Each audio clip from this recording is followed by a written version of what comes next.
Tous les 2 ans, durant un mois, la capitale sénégalaise accueille la 10e édition de la Biennale de l'art contemporain africain. Dakar souhaite promouvoir le travail des artistes du continent et se veut un événement culturel de poids.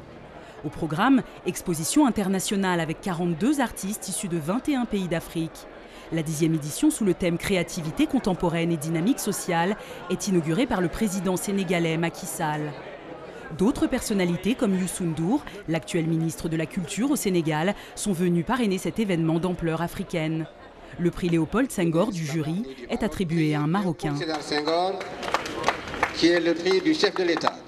Le lauréat du Grand Prix vient de Casablanca. Il a fait sensation avec une œuvre faite de klaxons dénonçant la pollution sonore en Afrique.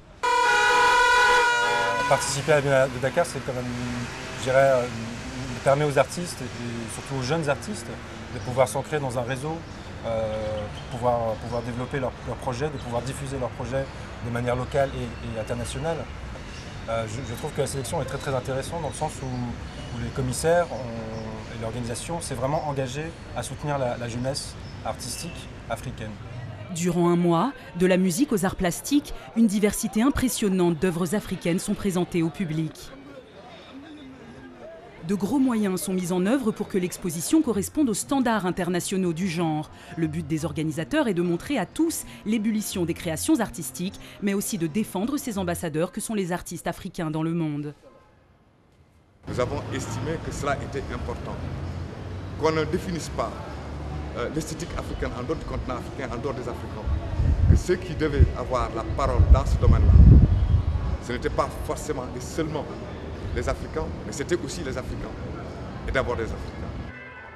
Certains artistes se servent des éléments du quotidien pour leurs œuvres, d'autres préfèrent l'actualité et le monde politique. Romary Cassier a consacré une peinture aux grands décideurs internationaux. Cet artiste fait partie des 42 sélectionnés pour l'exposition internationale à la Biennale de Dakar 2012.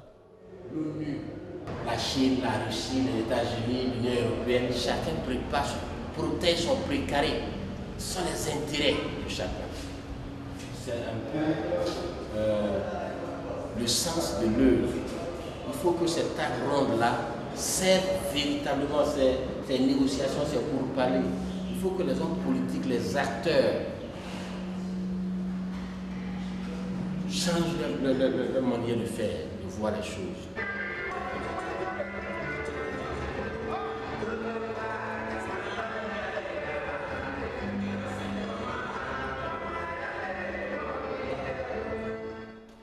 Des artistes locaux, comme ce Sénégalais, considèrent la Biennale comme une chance unique de rencontre. Sans cet événement, impossible pour lui de côtoyer autant de créations. Pour moi, s'il n'y avait pas la Biennale, peut-être j'en serais pas à ce niveau-là. Parce que la Biennale, ça crée une émulation. Il y a une diversité, une floraison d'artistes venus d'Afrique et de la diaspora. Et la diversité des expressions, ça nous instruit. Donc nous, même artistes sénégalais, on a la chance d'avoir cette Biennale-là, de voir des artistes qui viennent d'ailleurs et qui sont presque les ténors de leur pays, exposés à côté de nous, ça nous enrichit.